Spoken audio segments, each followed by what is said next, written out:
Welcome to special analysis. నేను రమ్మ మండవ. ఈ రోజు అనాలిసిస్ లో భాగంగా మనం తీసుకోబోతున్న టాపిక్ ఏంటంటే, ఈ రోజు అనాలిసిస్ కి నేను ఒక టైటిల్ పెట్టాను. తెలంగాణ టీడీపీ నేతలను చూసి ఏపీ నేతలు ఏం నేర్చుకోవాలి అని చెప్పేసి నేను టైటిల్ పెడతాం జరిగింది. ఆ అంశం గురించి మనం మాట్లాడదాం. గతంలో కూడా నేను ఇలాంటి వీడియో ఒకటి చేసి ఉన్నాను. ఈ రోజు సందర్భం అనిపించింది, అందుకే ఈ వీడియో చేయాలనిపిస్తా ఉంది. పార్టీలు అన్న తర్వాత, పర్టికులర్లీ రాజకీయ పార్టీలు అన్న తర్వాత, ఆ పార్టీలో ఉన్న నేతలు అన్న తర్వాత తమకు వచ్చే అవకాశాలను బట్టో లేకపోతే ఉన్న పార్టీలో అవకాశాలు లేకనో అలా పార్టీలు మారే సంస్కృతి మొత్తం దేశవ్యాప్తంగా అన్ని పార్టీలో ఉంది. అలాగే తెలుగు రాష్ట్రాల్లో కూడా ఉంది. అలాగా పర్టికులర్ గా తెలంగాణలో టీడీపీకి ఒక అస్తిత్వం ఉంది. ఎందుకు అస్తిత్వం ఉంది అంటే, అసలు టీడీపీ పుట్టిందే తెలంగాణ వేదిక మీద. తెలంగాణ వేదిక మీద ఎన్టీఆర్ చేతుల్లోంచి టీడీపీ పురుడు పోసుకుంది ఆ రోజున. వన్స్ పార్టీ ఎస్టాబ్లిష్ చేసిన దగ్గర నుంచి పార్టీ పెట్టిన 9 నెలల్లోనే అధికారంలో లాగలిగారు ఎన్టీఆర్. అలా ఒక చరిత్రకి కారణమయ్యారు ఆయన. అందుకే చరిత్ర పురుషుడు అయ్యాడు ఆయన. సో అలాంటి ఎన్టీఆర్ చేతిలోంచి చంద్రబాబు నాయుడు చేతిలోకి పార్టీ వచ్చిన తర్వాత అటు పూర్తి స్థాయిలో ఎవరికి వాళ్ళే ఇండివిజువల్ మార్క్ వేయగలిగారు. పర్టికులర్గా తెలంగాణ మీద ఉమ్మడి రాష్ట్రం ఉన్నప్పటికీ అప్పుడు పర్టికులర్ మనం చూస్తే పటేల్ పట్వారీ వ్యవస్థ రద్దు కానీ, ఎన్టీఆర్ అమ్మాయిలకు ఆస్తి హక్కు కానీ, అదేవిధంగా చూసినట్లయితే ఒక ఎస్పెషల్గా కొన్ని ఇష్యూస్, ఒక 2 రూపాయల కిలో బియ్యం కానీ, ఇలాంటివన్నీ పర్టికులర్గా పటేల్ పట్వారీ వ్యవస్థ లాంటివి తెలంగాణలో ఎన్టీఆర్ని తమ గుండెల్లో పెట్టుకున్నారు తెలంగాణ ప్రజలు. అందుకే బీసీ ఓట్ బ్యాంక్ కూడా తెలంగాణలో ఎక్కువ ఉంటుంది టీడీపీకి. ఆ తర్వాత చంద్రబాబు నాయుడు చేతుల్లోకి పార్టీ వచ్చిన తర్వాత, అంటే ఆఫ్టర్ లక్ష్మీపార్వతి ఎపిసోడ్, చంద్రబాబు నాయుడు ఉమ్మడి రాష్ట్రానికి రాజధానిగా ఉన్న హైదరాబాద్ని పూర్తి స్థాయిలో హైదరాబాద్ మీద ఫోకస్ పెట్టే ప్రయత్నం చేశారు. టెక్నాలజీని డెవలప్ చేశారు. ఐటీకి ఆద్యుడు అనిపించుకున్నారు. మొత్తానికి ఒక సైబరాబాద్ సృష్టికర్త అంటే అందులో అతిశయోక్తి ఏం లేదు. ఆ స్థాయిలో ఆయన ఐటీని ఎంపవర్ చేయగలిగారు తెలంగాణలో. అందుకే తెలంగాణలో టీడీపీకి తెలంగాణకి మధ్య అంత అవినాభావ సంబంధం ఉండింది. ఎన్టీఆర్తోని చంద్రబాబు నాయుడుతోని కూడా ఆ బాండింగ్ ఉండింది. సో ఈ క్రమంలో ఎన్టీఆర్ పర్టికులర్గా పార్టీ పెట్టిన సమయంలో ఎంతో మంది యూనివర్సిటీ నుంచి ఫ్రెషర్స్గా ఉన్న స్టూడెంట్స్కి, మంచి వాయిస్ ఉన్న వాళ్ళకి, సమాజంలో ఏదైనా ఒక మంచి పేరు తెచ్చుకున్న ఒక డాక్టర్గా పేరున్న కోడళ్ళకి, అదేవిధంగా అట్టడుగు వర్గాల నుంచి, బలహీన వర్గాల నుంచి వచ్చి తన వాయిస్ అంతే అద్భుతంగా వినిపించగలిగే ఒక మోదుకుపల్లి లాంటి వాళ్ళకి, ఎంతో మంది విద్యార్థికులకి, లాయర్లు, డాక్టర్స్, అట్లా ఎంతో మంది విద్యార్థికుల్ని చేరదీసి వాళ్ళ బ్యాక్గ్రౌండ్ ఏంటి, వాళ్ళ ఎంత క్యారెక్టర్ ఎంత బలంగా ఉందని చూశాడు కానీ ఎన్టీఆర్. అంతేగాని వాళ్ళకి ఎన్ని డబ్బులు ఉన్నాయని చూడలేదు ఆ రోజు. సో అలాంటి వాళ్ళందరినీ పిక్ చేసుకొని మరీ ఎన్టీఆర్ రాజకీయాల్లోకి తీసుకొచ్చారు. అందుకే టీడీపీ ఒక నిజంగా ఎంతో మందికి అది నీడనిచ్చింది. ఎంతో మందికి దాని కింద సేదతీరారు రాజకీయంగా. సో అయితే ఆ స్థాయిలో that is the TDP school of politics. అందుకే మీరు చూసినట్లయితే ఆ స్కూల్లో చదివిన వాళ్ళంతా, ఆ స్కూల్లో విద్యార్థుల దశ నుంచి పొలిటీషియన్స్గా ఎవల్యూట్ అయ్యి ఎన్నో కీలక పదవులు అనుభవించిన వాళ్ళు చాలా మంది ఉన్నారు. కీ పొజిషన్స్ లో ఉన్న వాళ్ళు ఉన్నారు. ఎందుకు అంతదాకా ఈరోజు కాంగ్రెస్ నుంచి ముఖ్యమంత్రి అయిన రేవంత్ రెడ్డి దగ్గర నుంచి మొన్నటి దాకా ముఖ్యమంత్రిగా ఉన్న కేసీఆర్ వరకు వీళ్ళందరూ కూడా వచ్చింది టీడీపీ నుంచే. వీళ్ళందరి బ్యాక్గ్రౌండ్ కూడా టీడీపీ నుంచే. అయితే పర్టికులర్గా కొన్ని పరిణామాలు తెలంగాణ నుంచి టీడీపీని దూరం చేసే ప్రయత్నం జరిగాయి. ఆ రోజు తెలంగాణ ఉద్యమం పీక్ లో ఉన్నప్పుడు చంద్రబాబు నాయుడు గట్టిగా తుమ్మినా కూడా తెలంగాణకు వ్యతిరేకి అని పోర్ట్రైట్ చేసిన సందర్భం ఉండింది. 2 ప్రాంతాలు తనకు సమానం అని చెప్తే అది 2 కళ్ళ సిద్ధాంతంగా ప్రచారం చేశారు. ఎందుకు చేశారు అంటే, అది టీఆర్ఎస్కి ఎగ్జిస్టెన్స్ క్వశ్చన్. టీడీపీ లాంటి ఒక పార్టీ తెలంగాణలో ఉంటే కేసీఆర్కి ఆ పార్టీకి ఎగ్జిస్టెన్స్ ఉండదు. చంద్రబాబు నాయుడు లాంటి ఒక టవరింగ్ పర్సనాలిటీ తెలంగాణలో ఉంటే కేసీఆర్కి ఎగ్జిస్టెన్స్ ఉండదు. అందుకే తెలంగాణ టీడీపీని బలంగా హిట్ చేసే ప్రయత్నం చేశారు ఆయన. అయితే అంతే ఫోర్స్గా తెలంగాణ టీడీపీ కూడా పనిచేసినప్పటికీ నిజంగానే ఆ క్రమంలో తెలంగాణ టీడీపీ తన ప్రాభవాన్ని కోల్పోవాల్సి వచ్చింది. ఆబ్వియస్లీ చంద్రబాబు నాయుడు రాష్ట్రం విడిపోయిన కారణంగా ఏపీ మీద ఎక్కువ ఫోకస్ పెట్టడం, అక్కడ ఆయన ముఖ్యమంత్రి కాడు.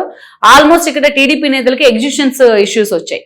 ఈ క్రమంలోనే మెజారిటీ నేతలు, ఎలాగైతే ఏపీలో విభజన తర్వాత, అంతకుముందే జగన్ పార్టీ పెట్టినప్పుడు చాలా మంది వెళ్ళిపోయినారు, బట్ ఇంకా మిగిలిన కాంగ్రెస్ నేతలంతా విభజన తర్వాత జగన్మోహన్ రెడ్డి వెంట వెళ్ళిపోయారు. అలాగే చంద్రబాబు నాయుడు ఎప్పుడైతే ఏపీ మీద ఫోకస్ పెట్టారో 14 తర్వాత, తెలంగాణలో టీడీపీ నేతలు అంతా కూడా టీఆర్ఎస్ వైపు వెళ్లే ప్రయత్నం చేశారు. కేసీఆర్ మూలాలు టీడీపీలో ఉండడం, అప్పటికే కొంతమంది నేతలు వెళ్ళుండడం టీడీపీ నుంచి. సో ఆబ్వియస్లీ చాలా మంది నేతలు కేసీఆర్ వెంట నడిచే ప్రయత్నం చేశారు. ఒక పోచారం దగ్గర నుంచి మనం చూస్తే ఒక తుమ్మల నాగేశ్వరరావు దాకా ఎంతో మంది వెళ్ళారు. వెళ్ళని వాళ్ళు కూడా మండ వెంకటేశ్వర లాంటి వాళ్ళని కూడా కేసీఆర్ తన అవసరాల కోసం ఆయన మద్దతు కోరే ప్రయత్నం చేశారు చాలా సందర్భాల్లో. అలా మెజారిటీ మొత్తం టీడీపీ నేతలందరినీ తన పార్టీలోకి తీసుకునే ప్రయత్నం జరిగింది. ఒక మల్లారెడ్డి కానీ, ఒక మహేందర్ రెడ్డి కానీ, ఒక తీగల కృష్ణారెడ్డి, ఎంతో మందిని. ఇదంతా మనం చూస్తూ వచ్చాం. చాలా ఈ చరిత్ర అంతా అందరికీ తెలిసిన విషయమే. పెద్ద పెద్ద నేతలు, తలపండిన నేతలు, స్టాల్ వార్డ్స్ అనిపించుకునే నేతలు తెలంగాణ టీడీపీలో ఉన్నారు. వాళ్ళందరూ కూడా కేసీఆర్ పార్టీలోకి వెళ్ళిపోయారు. ఆమెకు మిగిలిన కొంతమంది గరికపాటి లాంటి వాళ్ళేమో బీజేపీలోకి వెళ్ళిపోయారు. ఈ రోజు చూస్తే ఆ తర్వాత రేవంత్ రెడ్డి లాంటి వాళ్ళు, ఆయన వెంట వేం నరేందర్ రెడ్డి, సీతక్క లాంటి వాళ్ళు చాలా మంది వెళ్ళిపోయినారు, కాంగ్రెస్ లోకి వెళ్ళిపోయినారు. అంటే ఆప్షన్ చూసుకున్నారు తెలంగాణలో, తమకు ఎక్కడ ఫ్లెక్సిబుల్ గా ఉంది, అవకాశాలు ఉన్నాయి అనుకుంటే అటు వెళ్ళిపోయారు. ఎందుకంటే రాజకీయాలు అంటేనే పులి మీద స్వారీ లాంటిది, ఇంకా వాళ్ళకి ఎంతో ఏజ్ ఉంది, ఎంతో పొలిటికల్ లైఫ్ ఉంది. సో టీడీపీ ఖాళీ అయిపోయినంత మాత్రం తన ఆప్షన్ చూసుకోకుండా వాళ్ళు ఉండలేరు కాబట్టి తమ ఆప్షన్ చూసుకునే ప్రయత్నం చేశారు. ఈవెన్ జీహెచ్ఎంసీలో మనం జీహెచ్ఎంసీ పరిధిలో ఒక మాగంటి గోపీనాథ్ కానీ, ఒక గాంధీ కానీ, ఒక వివేక గౌడ్ కానీ, ఎంతమంది వీళ్ళంతా మనం చూస్తే మాధవరం కృష్ణ, వీళ్ళ బ్యాక్గ్రౌండ్ అంతా టీడీపీనే, కానీ నెక్స్ట్ వీళ్ళ ఆప్షన్ అంతా టీఆర్ఎస్ లాగానే కనిపించింది. సో ఇదంతా జరిగిన మాట వాస్తవం. అయితే ఇంతమంది టీడీపీ నేతలు వెళ్ళిపోయారు పార్టీలోంచి, ఎక్సెప్ట్ కేసీఆర్. ఏ ఒక్క నేత అయినా ఏ సందర్భంలోనైనా ఇప్పుడు దాకా చంద్రబాబు నాయుడిని ఒక మాట అన్న సందర్భం ఉండిందా? ఎక్కడైనా పరుషంగా ఒక మాట మాట్లాడిన సందర్భం ఉండిందా? పదవులు వచ్చి ఉండొచ్చు, పదవులు లేకపోయి ఉండొచ్చు, లేకపోతే పార్టీలో ఎగ్జిస్టెన్స్ ప్రాబ్లం వచ్చి ఉండొచ్చు, సైలెంట్ గా రాజకీయాల నుంచి మండ వెంకటేశ్వరరావులకు పక్క తప్పుకొని ఉండొచ్చు, కానీ ఇప్పటి వరకు ఏ ఒక్క నేత అయినా ఎక్కడైనా చంద్రబాబు నాయుడుతో పరుషంగా మాట్లాడారా? చంద్రబాబు నాయుడు గురించి ఎక్కడైనా మాట్లాడారా? అది కదా తెలంగాణ నేతల గొప్పతనం. ఆ రోజు కూడా మనం చూస్తే ఎవరైతే సికింద్రాబాద్ నుంచి గెలిచి మంత్రి అయిన తలసాని శ్రీనివాస్ యాదవ్, ముందు గెలిచారు, ఆయన టీఆర్ఎస్ లోకి వెళ్ళి మంత్రి అయ్యారు. కేసీఆర్ పొమ్మన్నారని చెప్పి ఏపీకి వెళ్ళి చంద్రబాబు నాయుడికి వ్యతిరేకంగా 1-2 మాటలు అన్నారు, ఆయన తప్ప, కేసీఆర్ తప్ప. మిగతా నేతలు ఎవరైనా సరే చంద్రబాబు నాయుడిని టార్గెట్ చేసిన సందర్భం లేదు. కోకొల్లలు ఎంపీలైన వాళ్ళు, ఎమ్మెల్యేలైన వాళ్ళు, ముఖ్యమంత్రులైన వాళ్ళు, మంత్రులైన వాళ్ళు ఎంతో మంది ఉన్నారు. ఒక్క రోజైనా ఒక్క నేత అయినా పరుషంగా టీడీపీని ఒక మాట అన్న సందర్భం లేదు, ఇంక్లూడింగ్ రేవంత్ రెడ్డి. ఈ రోజున ఇంకా సీతక్క లాంటి వాళ్ళు ఎప్పుడు రాఖీ పండుగ వచ్చినా ఇప్పటికీ వెళ్ళి చంద్రబాబు నాయుడికి రాఖీ కడతా ఉంటారు. ఆవిడ ఆ బాండింగ్ అలా కొనసాగిస్తూ ఉంటారు. సో అంత హెల్దీ రిలేషన్ ఉండింది చంద్రబాబు నాయుడుతో కానీ, టీడీపీతో కానీ. నిజంగా ఏపీ నేతల కంటే కూడా తెలంగాణలో పార్టీ పూర్తి స్థాయిలో ఏపీ మీద ఫోకస్ పెడతాం కారణంగా హిట్ అయింది తెలంగాణ టీడీపీనే. కేసీఆర్ హిట్ చేసింది తెలంగాణ టీడీపీనే. అందువల్ల తమ పొలిటికల్ కెరీర్ చాలా మంది పణంగా పెట్టాల్సి వచ్చింది కూడా తెలంగాణ టీడీపీ నేతలే. వాళ్ళు కదా తిట్టాలి చంద్రబాబు నాయుడిని, తిడితే వాళ్ళు కదా చంద్రబాబు నాయుడు మీద విరుచుకుపడాలి, వాళ్ళు కదా చంద్రబాబు నాయుడు మీద విమర్శలు చేయాలి. కానీ వాళ్ళెవ్వరూ కూడా ఆ పని చేసే ప్రయత్నం చేయాల. అది విఘ్నత. తమకి రాజకీయ భిక్ష పెట్టిన పార్టీ అంటే వాళ్ళు చూపించే కన్సర్న్. ఒక తల్లిలాగా ఆ పార్టీని చూశారు కాబట్టి ఆ తల్లిని తిరిగి ఏం అనలేకపోయారు వాళ్ళు. ఎక్కడో ఏదైతే పూర్తి స్థాయిలో రివర్స్ అయ్యే వాళ్ళు ఉంటారు కేసీఆర్ లాగా, కానీ వాళ్ళు మనం పట్టించుకోవాల్సిన అవసరం లేదు, మైన్యూట్ థింగ్ లో ఉంటారు వాళ్ళు.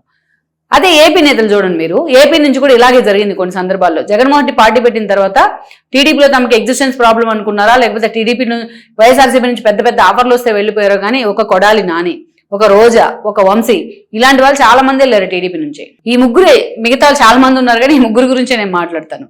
ఏ స్థాయిలో చంద్రబాబు నాయుడు మీద బూతులు తిట్టేవాళ్ళు వాళ్ళు. జగన్మోహన్ రెడ్డి రెచ్చిపోమంటే రెచ్చిపోయేవాళ్ళు. జగన్మోహన్ రెడ్డి వాళ్ళని టార్గెట్ చేయమంటే వాళ్ళ ఫ్యామిలీని టార్గెట్ చేసేవాళ్ళు. ఇంట్లో లేడీస్ని రోడ్ ఎక్కించే ప్రయత్నం చేసేవాళ్ళు. అసెంబ్లీలో లేకపోయినా వాళ్ళ క్యారెక్టర్ అసోసియేషన్ చేస్తారు. భువనేశ్వర్ క్యారెక్టర్ అసోసియేషన్ చేస్తారు ఎన్టీఆర్ బిడ్డ అయితే. అదేవిధంగా లోకేష్ పుట్టుకుని అవమానిస్తారు. చంద్రబాబు నాయుడు కన్నీళ్ళకి కారణం అవుతారు. ఆల్మోస్ట్ ఒక 10 ఏళ్ల పాటు ఒక విశృంఖలత్వాన్ని చూపించే ప్రయత్నం చేశారు. ఇదే టీడీపీ నుంచే వాళ్ళు వచ్చింది. కొడాలి నాని కానీ, వంశీ కానీ, రోజా లాంటి వాళ్ళు కానీ ఇదే టీడీపీ నుంచి వచ్చారు. టీడీపీ నచ్చకపోతే వైసీపీలోకి వెళ్ళారు, అక్కడ తమ పొలిటికల్ కెరీర్ వెతుక్కునే ప్రయత్నం చేశారు. దట్స్ ఎనఫ్ కదా. కాకపోతే చంద్రబాబు నాయుడు విధానాల మీద విమర్శలు ఉంటే తప్పు పట్టచ్చు, దాంట్లో ఎవరికి అభ్యంతరాలు లేవు. కానీ బిలో ద బెల్ట్ కొట్టేవాళ్ళు, మాటకు ముందు వాళ్ళ క్యారెక్టర్ అసాసినేషన్ చేసేవాళ్ళు, కుటుంబ సభ్యులతో సహా చంద్రబాబు నాయుడు కూడా. ఇవాళకి అదే జరుగుతూ ఉంది. మరి ఎక్కడ కృతజ్ఞత, ఎక్కడున్నట్టు? తమకు రాజకీయ భిక్ష పెట్టిన పార్టీ అంటే, తమకు బీఫామ్, తమ చేతుల్లో బీఫామ్ ఇచ్చి తమ ఎమ్మెల్యేలు అవ్వడానికి కారణమైన చంద్రబాబు నాయుడు అంటే వాళ్ళ కృతజ్ఞత ఎక్కడున్నట్టు? అంటే ఇదే కదా తల్లిపాలు తాగి రొమ్ముగుద్దే విధానం అంటే. ఇప్పటికీ ఎందుకు తెలంగాణ ప్రజలు హార్ట్ టు హార్ట్ ఉంటారు. ఏపీ రాజకీయ నేతలు మనం చాలా సార్లు నమ్మకూడదని కొంతమంది మాట్లాడుతూ ఉంటారు ఆఫ్ ద రికార్డ్. ఎందుకు మాట్లాడతారు? ఇలాంటి కారణాల వల్లే. సో ఇక్కడ చూడండి మీరు, ఎప్పుడైనా సరే అదే తెలంగాణ నేతలు చూసి ఏం నేర్చుకోవాలంటే ఇదని నేర్చుకోవాలి. నిన్న మొన్న రేవంత్ రెడ్డి ఎన్టీఆర్ విగ్రహం పెట్టారు. అక్కడికి ఒక మండ వెంకటేశ్వరరావు, ఏ పార్టీలో లేరు ఆయన, అయినా సరే మండ వెంకటేశ్వరరావు వచ్చారు, తుమ్మల నాగేశ్వరరావు వచ్చారు, ఒక శ్రీశైలం యాదవ్ వచ్చారు. వీళ్ళంతా ఎంత హుందాగా మాట్లాడే ప్రయత్నం చేశారు టీడీపీ గురించి. అటు రేవంత్ రెడ్డి గురించి, తమకన్నా చిన్నవాడు రేవంత్ రెడ్డి, అయినా ఎంత హుందాగా మాట్లాడే ప్రయత్నం చేశారు. చంద్రబాబు నాయుడు గురించి, ఎన్టీఆర్ గురించి అంతే హుందాగా మాట్లాడే ప్రయత్నం చేశారు. అదే ఏపీ నేతలు మాట్లాడమండి, ఇందాక నేను చెప్పిన ముగ్గురిని మాట్లాడమండి ఎక్కడైనా, నిన్న మొన్న మళ్ళీ బూట్ల భాష మాట్లాడుతున్నాడు కొడాలి నాని. రోజైతే ఇంక అసలు మనం చెప్పాల్సిన అవసరం కూడా లేదు. అదే అందుకే తెలంగాణ ఈ ఒక్క పార్టీనో కాదు, ఏ పార్టీలోనైనా సరే, ఈవెన్ జగన్ దగ్గర నుంచి ఆయన అవసరానికి వాడుకొని ఆయన కారణంగా పదవులు పొంది తర్వాత మళ్ళీ టీడీపీలోకి, జనసేనలోకి వెళ్ళి జగన్మోహన్ రెడ్డిని టార్గెట్ చేసే వాళ్ళకి కూడా ఇదే వర్తిస్తుంది ఏపీలో. నేను చెప్తాను పర్టికులర్లీ. సో ఇదే వర్తిస్తుంది. ఈరోజు కేసీఆర్ని అరెస్ట్ చేయాలనుకుంటే ఒక్క సెకండ్ పని రేవంత్ రెడ్డికి, కానీ అరెస్ట్ చేయించలేదే. అన్ని కేసులు ఉన్నా కూడా, ఫోన్ ట్యాపింగ్ దగ్గర నుంచి కాళేశ్వరం దాకా అన్ని కేసులు ఉన్నా, రేవంత్ రెడ్డి చేతిలో అధికారం ఉన్నా ఈరోజు ఆయన అరెస్ట్ చేయించాల. వాళ్ళ కొడుకు మీద ఫార్ములా 1 కేసు ఉన్నా అరెస్ట్ చేయించలేదు. ఆ వెండెట్టా పాలిటిక్స్ వద్దు అంటారు వాళ్ళు, సేమ్ చంద్రబాబు నాయుడు ఎలాగైతే చేస్తా ఉన్నారు. సో అదే టీడీపీ తెలంగాణ నేతలను చూసి ఎందుకు ఏపీ నేతలు నేర్చుకోవాలంటే, ఆ వాల్యూస్ కానీ ఆ విలువలు కానీ రాజకీయాల్లో 10 కాలాల పాటు ఉండాలి అంటే తప్పకుండా ఏపీ నేతలు తెలంగాణ టీడీపీ నేతలను చూసి ఎన్నో పాఠాలు నేర్చుకోవాలి. గట్టిగా మాట్లాడితే వాళ్ళని అడిగి క్లాసులు చెప్పించుకోవాలి. సో మొత్తానికైతే మాత్రం ఇది చూసిన తర్వాత, కొన్ని సందర్భాలు చూసిన తర్వాత ఏపీకి తెలంగాణకి మధ్య రాజకీయాల్లో కూడా ఇంత తేడా ఉందా, వేరియేషన్ ఇంత, వాళ్ళలో చాలా మందికి ఏపీ మూలాలు ఉండుండొచ్చు ఆ నేతలందరికీ, కానీ వాళ్ళు వ్యవహరించే విధానం, వాళ్ళు ప్రవర్తించే హుందాతనం, అది చాలా మందికి ఆదర్శం రాజకీయాల్లో నిజంగానే. అందుకే ఈ వీడియో చేయడం జరిగింది. నేను ఈ వీడియో మీకు నచ్చినట్లయితే please share, like and subscribe R24 Telugu.